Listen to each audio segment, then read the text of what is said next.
It's begun to become an old habit for you, Well, isn't it? You know? well, it's becoming uh, not old hat, but Less intimidating. less intimidating. Yeah, less having to give thought to it, and I. Well, I feel blessed then, because that's what folks usually call back and tell me is, I wish I could. You've had a chance to practice on everybody else. Well, I, I have memories that are different than some of the other guys because they were the other older guys were. I was 19. I was one of the youngest, and I think Ware was the other youngest, and they were all married and had families. So I didn't have a family. I was still living at home with my mother.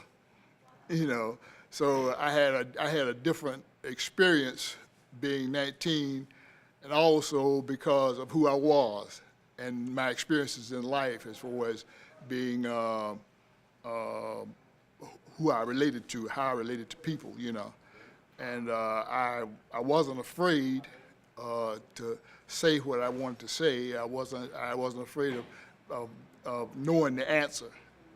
And I guess that was something that sort of helped me because, like I said, I knew the answer to their questions. So therefore, they approached me in a slightly different way than they did other guys, I think.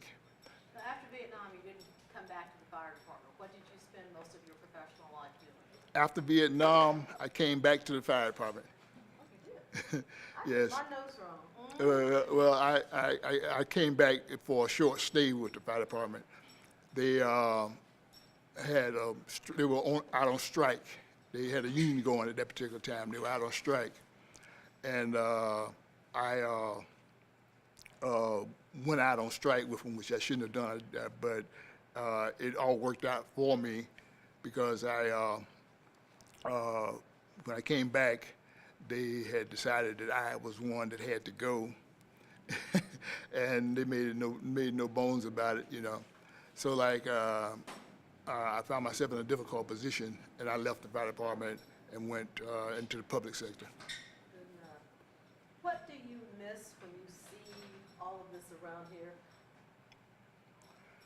Well, you asked me, what did I do after I left the fire department? I went into the private sector, and I worked as a press helper, printing press helper, and I worked as a lab quality control technician for the same company, and then I worked as a machine operator for that same company. So I had 3 jobs that I did for that same company.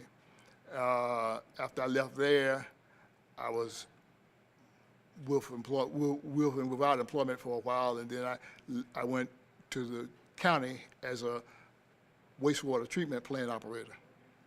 And then I stayed with the county as a wastewater treatment plant operator, and then a lab technician, wastewater lab technician. And that's when I spent 17 years with Fulton County. And that was I retired from Fulton County as a wastewater treatment plant operator, wastewater lab analyst. Basically, the fire department changed your opinion of yourself. It elevated you. It did because it had 2 things going for it. Start that sentence again. The fire department elevated The fire department elevated me because it gave me, it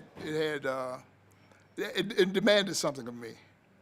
And in school, for whatever reason, my teachers never demanded anything of me.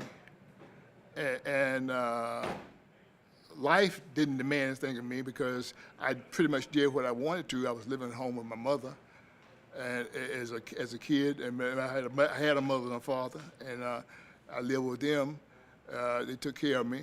So life never really demanded anything of me. But when I went to the fire department, they said, you gotta do this physical task. You gotta do this mental task. You gotta do something all alone. You gotta do something with people. So these were challenges that I had never had to meet. I mean, I might have had them, but these were challenges that I had to meet. and that made me grow up a little. That gave me taught me responsibility a little, and so I. Mr. Goins, how old are you today? 73.